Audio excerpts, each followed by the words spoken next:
من ساعة ما رحت العيادة عند الدكتور وأنا بصراحة محرجة جدا ومش عارفة أعمل إيه.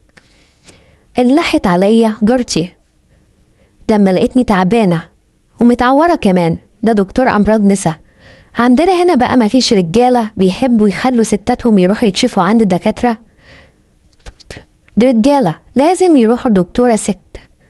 بس الدكتور ده بقى اتشهر مرة واحدة، وخصوصا يعني ان هو من الحتة، هو وورده كان شاطر فتح عيادة. بدأ الستات تروح له شوية بشوية، بدأت الرجالة تخلي مراتها او توافق ان مراتها تروح تكشفه، خصوصا ان هو الوحيد في الحتة امراض نساء. وفعلا رحت مع جارتي بعد طبعا ما جوزي وافق بعد عذاب، ورحت واستنيت دوري انا وجارتي. بقولكوش انا كنت مكسوفة قد ايه. قالت لي يا ستي هيسمع منك الشكوى اللي عندك وهيديكي العلاج كلمتين يعني، بعدين ده دكتور شاطر. وفعلا قاعدة وانا منتظرة وشايفة ستات كتير قاعدة، وجيت دور عليا ودخلت. دكتور مش كبير في السن، يعني في أول 40 أواخر 30.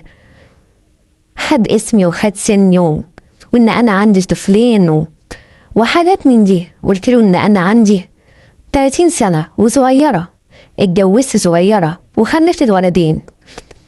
قالت تشتكي من إيه؟ بقولكوش بقى كنت محرجة قد إيه. قلت له بصراحة أصلا أنا يعني متعورة. قال لي متعورة منين؟ واكيد يعني حاجة جامدة، ازاي متعورة؟ طبعا ده دكتور امراض نسا واكيد يعني انتوا عارفين متعورة فين. قلت له يعني اصلا بصراحة كنت بهرش وكده واتعورت، فعايز علاج عشان انا تعبانة جدا والموضوع ده مضايقني. قال لي بس لازم اكشف عليكي. قلت له لا. بصيت لجارتي وبصيت جارتي ليا، برقت لي بعينيها على اساس يعني ان حاجة عادية. قلت له لا انا ما اقدرش ان انت تكشف عليا، انا عايزه علاج كده. قال لي لا هنا ما ينفعش اديكي علاج، انا لازم اشوف ايه الالتهابات ديت منين او التعويره دي منين، ما اقدرش اديكي علاج من غير ما تشوف. جارتي بس قالت لي يلا. محرجه من ايه؟ ده دكتور هيشوف وهيكشف وهيديك العلاج المناسب. وفعلا طلعت كنت لابسه عبايه سمراء، ما اقولكوش بقى كنت نايمه على السرير كانها ليله دخلتي. ايوه كنت محرجه، كنت خايفه، كنت مكسوفه. ده راجل غريب طبعا هيكشف عليا، اول مره في حياتي اتكشف على راجل غير جوزي. وجيت دكتور لابس جوانتي وقال لي يعني ما تشيلي الحاجات، شيلي عشان اكشف. وانا ماسكه في هدومي مش يعني كأن حد ياكلها او يعني هيسرقها مني. هداني وطبطب عليا وقال لي ما تتحرجيش وتتكسي، انا دكتورك وبعدين انا لازم اشوف يعني ايه اللي عندك. وفعلا شلت الحاجات اللي انتوا فاهمينها، وهو شاف الحاجات وكنت ميتة من الرعب ومن الخوف. ازاي دكتور يشوف حاجة زي كده؟ انا عمري ما كنت اتخيل يعني ان هو هيكشف عليا، كنت متخيلة يسمع الكلمتين وينتهي اي حاجة ويريحني واروح. لا فعلا بدأ يكشف وبصلي كده، بصلي نظرة يعني ان هو فاهم ان دي مش تعويرة من هرش ولا حاجة. انا بصراحة كنت محروجة جدا وكنت مكسوفة. بصلي كده وابتسم ابتسامة يعني كأنه بيقول لي ما تخافيش انا مش هقول حاجة. وقال لي طب خلاص البسي وتعالي. وكتبنا على علاج وقال لي العلاج ده تمشي عليه لمدة 10 ايام، بس في خلال ال10 ايام دول ما تخليش جوزك يجي جنبك ابدا لان انت عندك يعني التهابات شديدة شوية، وتعالي لي. وفعلا رحت للدكتور، رحت البيت وحكيت له جوزي على اللي حصل وان هو ما يقربليش والكلام ده. وبعدين فعلا بدأت افتح وجيه ال10 ايام، واتصلت بجارتي وقلت لها ايه رأيك مش هتيجي معايا بقى عشان الاستشارة بتاعتي؟ قالت لي لا انا مش قادرة، العيال كمان تعبانين عندي وانا مش هقدر اروح معاكي، انت خلاص عرفتي المكان وخلاص بقى خليكي جريئة وروحي، فمش اي حاجة فيها يعني. وفعلا رحت واستنيت دوري زي المرة اللي فاتت ودخلت. والدكتور قال لي ها عامله ايه؟ قلت له الحمد لله احسن بس لسه في شوية. قال لي طب يلا عشان اكشف عليكي. كنت محرجة بس يمكن المرة دي اقل شوية.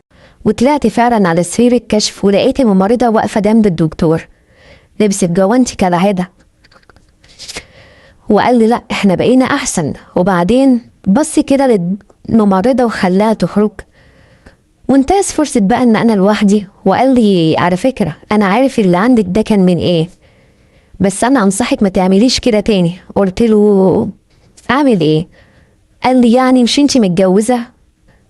عايزة اقول لكم بقى، نقطع القصة ونشوف انا اتجوزت ازاي. احنا من اسرة في الفلاحين، ابويا جوزني لتاجر على قد حاله يعني، ورحت معاه القاهرة وقعدت في حتة شعبية، ما اعرفش اي حاجة عن الرجالة ولا اي حاجة عن العلاقة الزوجية بين الراجل والست. ومن هنا بقى سكنت في بيت وتعرفت على جارتنا اللي عرفتني كل حاجة.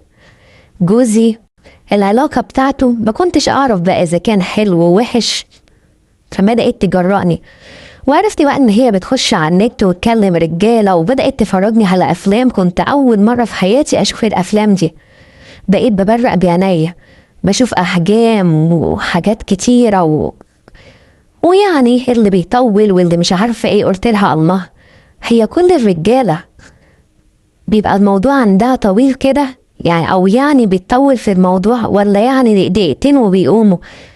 جارتي فهمت، انا ما كنتش حباها تفهم، بس هي ضحكت كده وقالت لي يعني انت شكلك جوزك كده يعني؟ قلت لها بصراحة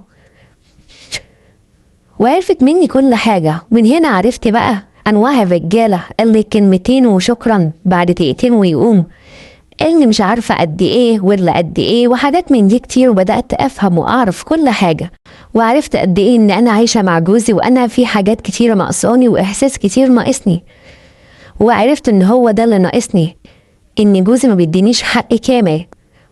كلمتين وشكرا مع السلامة. ومن هنا بقى شفت فيلم وعرفت الستات بتعمل ايه مع نفسها لما يعني بتحب تريح نفسها. شفت واحدة ماسكة حاجات كده ويعني بتبسط نفسها، فمن هنا جه في بالي ان انا اعمل حاجة زي كده.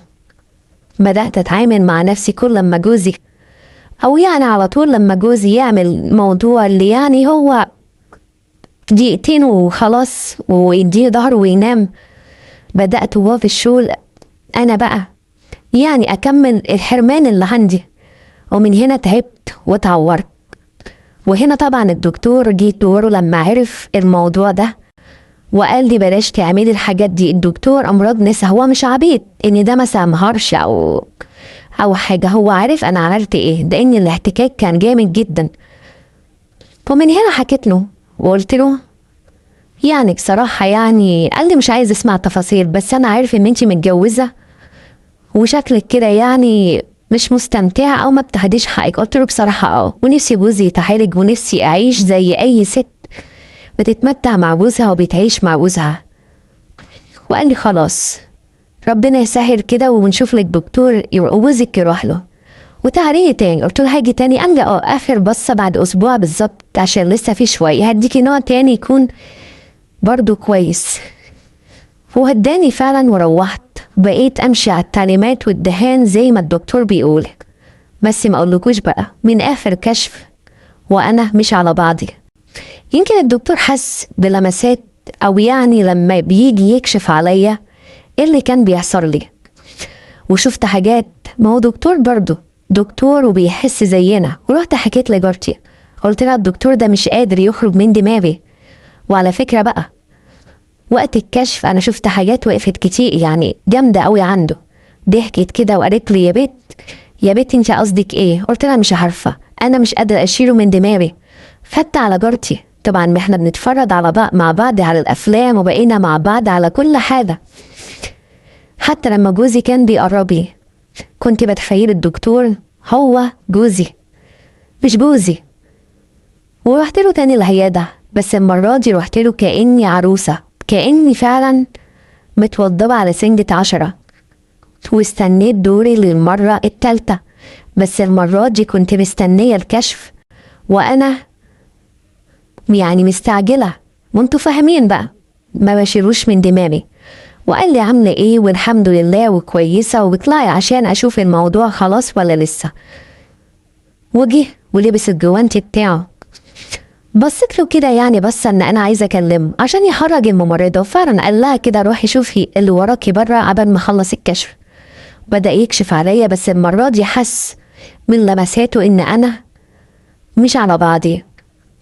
كنت بعمض وكنتش على بعضي من اي لمسة، وكنت بشوف وهو واقف يكشف حسيت ان مشاعره اتحركت. ما هو ست، وانا كمان حلوة وبيضة ونضيفة وبهتم بروحي لأقصى درجة، وخصوصا المرة دي كنت على سنجة 10.